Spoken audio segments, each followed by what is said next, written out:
یہ اجتماع اس لیے رکھا گیا تاکہ ہمارے وہ بھائی، ہماری وہ بہنیں جو شیطان کے 24 گھنٹے جو رگوں میں شیطان دوڑتا ہے، ہر انسان کے رگوں کے جیسے خون دوڑتا ہے نا، اللہ کے نبی صلی اللہ علیہ وسلم نے فرمایا شیطان اسی طرح سے دوڑتا ہے۔ تو وہ شیطان دوڑ دوڑ کے کیا کرتا ہے؟ وہ شیطان دوڑ دوڑ کر کے آپ کو گمراہ کرتا ہے، آپ کو بے دین کرتا ہے، آپ کو شرابی بناتا ہے، آپ کو زناکار بناتا ہے، آپ کو کافر بنانے کی کوشش کرتا ہے، آپ کو مشرک بنانے کی کوشش کرتا ہے، آپ کو بدعتی بنانے کی کوشش کرتا ہے، ہماری ماؤں بہنوں کو بے پردہ رہنے کی کوشش کرتا ہے، شوہروں کی نافرمانی کروانے کی کوشش میں رہتا ہے، ماں باپ کی نافرمانی کرنے کی کوشش میں رہتا ہے، بچوں کو بگاڑنے کی کوشش میں لگا رہتا ہے۔ غرض ہر طرف سے، مسجد کے امام سے لے کر کے ممبر کے مقرر سے لے کر کے علماء ہوں، عوام ہوں، کوئی بھی ہوں، شیطان سب کے ساتھ لگا رہتا ہے کہ کس طرح سے اس کو کافر بنا دو، کسی طرح سے اس کو مشرک بنا دو، کسی طرح سے اس کو گمراہ کر دو۔ اگر مشرک اور کافر نہیں بنا پاتا تو کہتا ہے چلو اس کو حرام کاری میں ملوث کر دو، اس کو حرام کاری میں ملوث کر دو۔ روایات کے اندر آتا اگر یہ بھی نہیں کر پاتا تو آپ کو چھوٹے چھوٹے گناہوں میں ملوث کر دیتا ہے، کچھ نہ کچھ۔ بہرحال ان الشیطان لکم عدو مبین، اللہ تعالیٰ نے فرمایا شیطان تمہارا کھلا ہوا دشمن ہے، فاتخذوہ عدوا، تو شیطان کو اپنا دشمن سمجھو، شیطان کو اپنا دوست نہ بناؤ۔ شیطان دوست کب بنتا ہے؟ جب آپ اس کے حکم کی فرما برداری کرتے ہیں، آپ اس کے حکم سے نماز چھوڑ دیتے ہیں، آپ اس کے حکم سے توحید چھوڑ دیتے ہیں، آپ اس کے حکم سے شرک کرنے لگتے ہیں، آپ اس کے حکم سے بدعات کرنے لگتے ہیں، آپ اس کے حکم سے حرام خوری کرنے لگتے ہیں، آپ اس کے حکم سے زناکاری کرنے لگتے ہیں، آپ اس کے حکم سے سود کھانے لگتے ہیں، آپ اس کے حکم کے جتنے بھی شیطانی اعمال ہیں وہ شیطانی اعمال کرنا شروع کر دیتے ہیں، شیطان خوش ہو جاتا ہے، شیطان کی دوستی آپ سے پکی ہو جاتی ہے۔ یہ جلسے یا یہ خطبات جمعات جو جمعے کے دن آپ کو بلایا جاتا ہے کہ جمعے کے دن نہا کر دھو کر خوشبو لگا کر مسجد کے اندر آؤ، خطیب سے پہلے آؤ، ابھی ممبر پر خطیب نہیں بیٹھا اس سے پہلے مسجد فل ہو جانی چاہیے، یہ حکم ہے۔ اللہ کے رسول صلی اللہ علیہ وسلم فرماتے ہیں کہ جمعے کے دن اللہ کے فرشتے 2 رجسٹر لے کر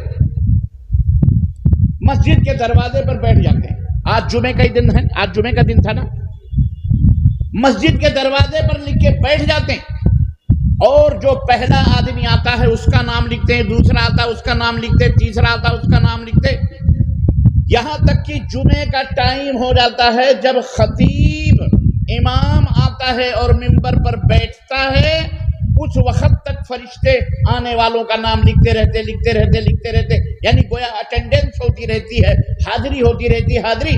جب امام خطیب بیٹھ جاتا ہے کرسی پر، فرشتے اپنا رجسٹر بند کر کے آ کے خطیب کے پاس وہیں پہلی صف میں بیٹھ جاتے ہیں اور خطبہ سنتے ہیں۔ اب اس کے بعد جو بندہ آتا ہے وہ اللہ کے ہاں حاضر نماز میں نہیں رہتا، اللہ کے فرشتوں کے رجسٹر میں اس کا نام درج نہیں ہوتا، وہ محروم ہو جاتا ہے۔ یہ حدیث بیان کر کے آپ کے اور ہمارے نبی حضرت محمد الرسول اللہ صلی اللہ علیہ وسلم نے کیا بتلایا، کیا بتانا چاہ رہے ہیں اللہ کے نبی؟ آپ یہ بتانا چاہ رہے ہیں کہ آپ نہا دھو کر سویرے جمعے کا اہتمام کر کے آپ مسجد میں پہنچیں۔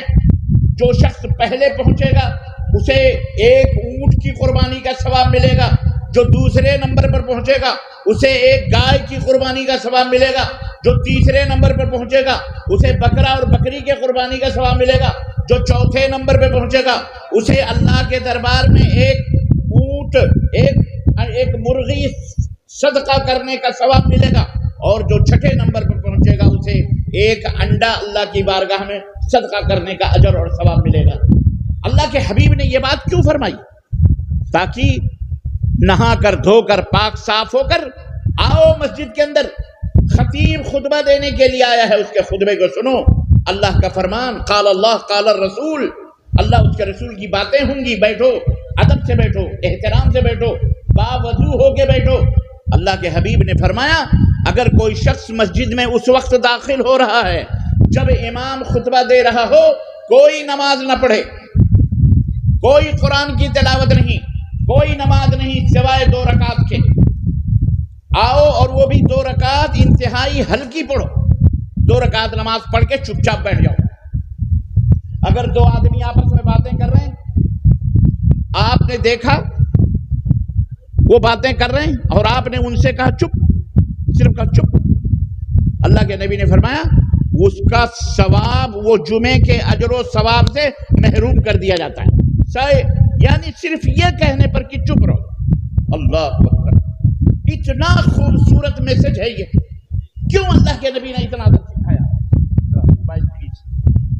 یہاں منع کر رہا ہوں، یہاں جمعے کی طرف یہاں موبائل پہ ہی لگے ہوئے ہیں ہمارے بھائی، جس کو بھی موبائل سوئچ آف کر کے بیٹھو، دیکھو میں موبائل پھینک کے بیٹھتا ہوں، کچھ بھی ہو جائے لیکن اللہ کی بات ہو رہی ہے، اللہ کا ذکر ہو رہا ہے، اور جہاں بھی اللہ کا ذکر ہوتا ہے اللہ تعالیٰ فرماتا ہے جاؤ میرے بندوں میں اعلان کر دو میرا ذکر تم اتنی مجلسوں میں کر رہے ہو، میں تمہارا ذکر آسمان پہ کر رہا ہوں۔ تمہارا ذکر کہاں کر رہا ہوں؟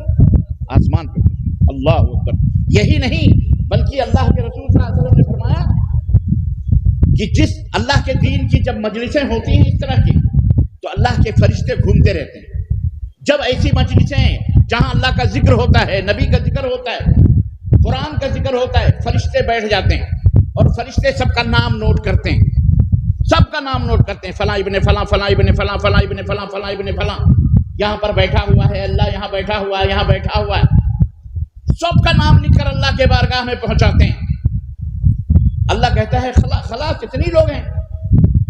اللہ اکبر۔ ایک فرشتہ کہتا ہے اے اللہ ایک بندہ وہاں جا رہا تھا راستے پر، لیکن تیرا ذکر سن کر تیری باتیں سن کر کھڑا ہو گیا تھا، وہ مجلس میں شریک ہونے کے لیے نہیں آیا تھا، بس جا رہا تھا، کھڑا ہو رہا تھا، کھڑا ہو گیا۔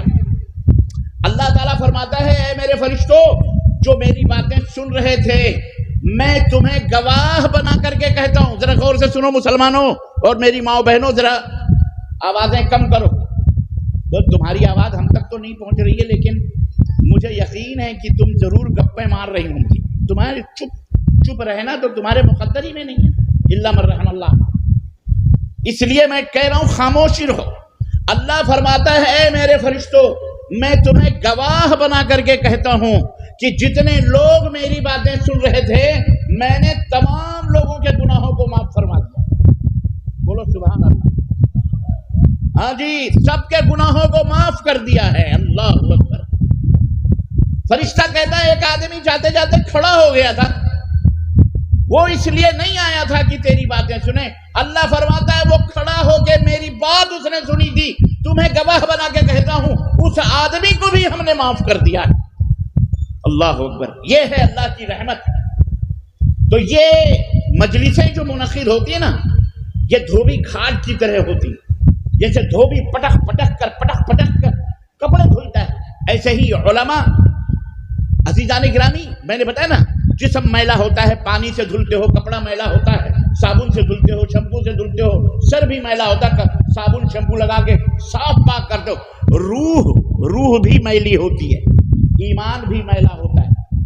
روح یہ تمہارا ہمارا جو بدن ہے نا یہ 2 چیزوں سے بنا ہے، ایک گوشت اور پوست اور ہڈی، اور کچھ نہیں، ہڈی ہے، گوشت ہے اور چمڑا ہے، یہ جسم کا ایک ڈھانچہ ہے۔ یہ کس سے بنا ہوا ہے؟ اللہ تعالیٰ نے اس سے کسے بنایا؟ مٹی سے۔ جزاک اللہ خیر۔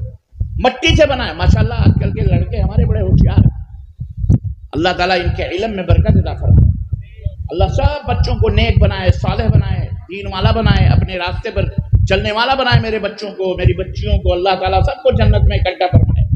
بڑے ہوشیار بچے ہیں اور ہمارے بچے ماں باپ کو تھوڑی سی توجہ دینے کی ضرورت ہے تو انشاءاللہ تعالیٰ یہ ٹاپر ہوں گے ہر چیز میں، نماز کے میدان میں، روزے کے میدان میں، دین کے میدان میں، دنیا کے میدان میں، اپنے دیش، اپنے وطن کی، اپنے دین کی خدمت کے میدان میں انشاءاللہ ہمارے یہ بچے آگے بڑھیں گے انشاءاللہ تبارک۔ تو آپ گھبراؤ نہیں، پریشان نہ ہو۔ تو عرض کرنے کا مطلب یہ جسم مٹی سے بنایا گیا ہے، اور دوسری چیز جو ہمارے اندر ہے اسے کہتے ہیں روح، اسے کیا کہتے ہیں؟ جان۔ اسے کیا کہتے ہیں؟ جان۔ یہ جان کیا ہے؟ قرآن کریم میں اللہ رب العزت نے فرمایا قل یسألونک عن الروح قل الروح من امر اللہ، اے میرے حبیب یہ مکہ کے لوگ آپ سے پوچھتے ہیں محمد یہ بتاؤ یہ روح کی کیا حقیقت ہے، یہ جان کیا چیز کی کیا حقیقت ہے، کیا ہے یہ؟ تو آپ ان کو کہہ دو کہ اس کا علم مجھے تو نہیں ہے، البتہ اللہ کا حکم ہے، اللہ نے یہ فرمایا کہ یہ روح کس کا حکم ہے، یہ اللہ کے حکم سے آتی ہے، یہ روح جسم کے اندر آدمی زندہ ہو جاتا ہے۔ وَمَا أُوتِيتُم مِّنَ الْعِلْمِ إِلَّا قَلِيلًا، اور اے لوگوں تمہیں بہت تھوڑا علم دیا گیا ہے، اس کی حقیقت کے چکر میں نہ پڑو، جب اللہ کا حکم ہوگا جب یہ آتی ہے، جب اللہ کا حکم ہوگا جب یہ نکل جاتی ہے۔ بچہ جب اپنے ماں کے پیٹ میں 4 مہینے کا ہوتا ہے، کتنے مہینے کا؟ 4 مہینے کا، تو چوتھے مہینے میں فرشتہ بھی آتا ہے، اللہ تبارک تعالیٰ فرشتوں کو بھیجتا ہے جاؤ اس کے جسم کے اندر روح ڈالو۔ جب اس کے جسم میں روح ڈالی جاتی ہے اور اس کے بعد اس کا مقدر لکھا جاتا ہے، اچھا ہوگا برا ہوگا یہ بھی لکھا جاتا ہے، جنتی ہوگا جہنمی ہوگا یہ بھی لکھا جاتا ہے، کہاں مرے گا کیا کھائے گا سب لکھا جاتا ہے، اس کی عمر لکھی جاتی ہے کتنے برس کا ہوگا، سب پیٹ ہی کے اندر اللہ تبارک و تعالیٰ لکھوا دیتا ہے، یہ سب لکھے لکھائے ہیں۔ اب اس کا یہ مطلب نہ کہنا کہ جناب علی پھر تو کیا ضرورت ہے عمل کرنے کی، جب ہم جنتی جہنمی لکھے گئے ہیں، جب اچھے برے لکھے گئے ہیں تو جیسے لکھے گئے ہیں ویسے ہوں گے نہ، یہ نہ کہنا آپ، اس لیے کہ یہ تو اللہ جانتا ہے کہ کون اچھا ہے کون برا ہے، ہم کو تم کو کیا معلوم ہے؟ اللہ کے نبی نے فرمایا کل میسر لما خلق لہ، اللہ تبارک و تعالیٰ جو جیسا ہوگا اللہ کے ہاں اس کو اسی بات کی توفیق دے گا، اگر وہ جنتی ہوگا تو جنت والے اعمال کرنے کا حکم دے گا، اور اگر وہ دوزخی ہوگا تو اسے دوزخی اعمال کرنے کی توفیق ملے گی۔ الغرض تو روح جو ہے کہاں سے آتی ہے؟ بولو، اللہ کی طرف سے آتی ہے۔ اللہ کہاں ہے؟ اللہ کہاں ہے؟ اللہ آسمانوں میں ہے، یہ زمین پہ نہیں ہے۔ بہت سارے لوگ یہ کہتے ہیں اللہ ذرے ذرے میں ہے، اللہ کڑ کڑ میں ہے، اللہ چھڑ چھڑ میں ہے، اللہ ہواؤں میں ہے، اللہ پانی میں، اللہ سمندر میں، اللہ یہاں اللہ وہاں، اللہ ہمارے اندر، سب کے پیٹ میں، سب کے جسم میں اللہ ہے۔ یہ سب صوفیوں کا عقیدہ ہے۔ صوفی جانتے ہو کس کو کہتے ہیں؟ صوفی معلوم ہے صوفی کس کو کہتے ہیں؟ اللہ کرے نہ معلوم، جتنے پاگل ہیں وہ سب صوفی کہلاتے ہیں۔ صوفی مانے پاگل، صوفی مانے کیا ہوتا ہے؟ ہاں پاگل، یاد رکھنا، یہ بہت شارٹ کٹ میں نے بات کری ہے، یہ صوفیوں نے ہمارا ہندوستان کا بیڑا غرق کیا ہوا ہے۔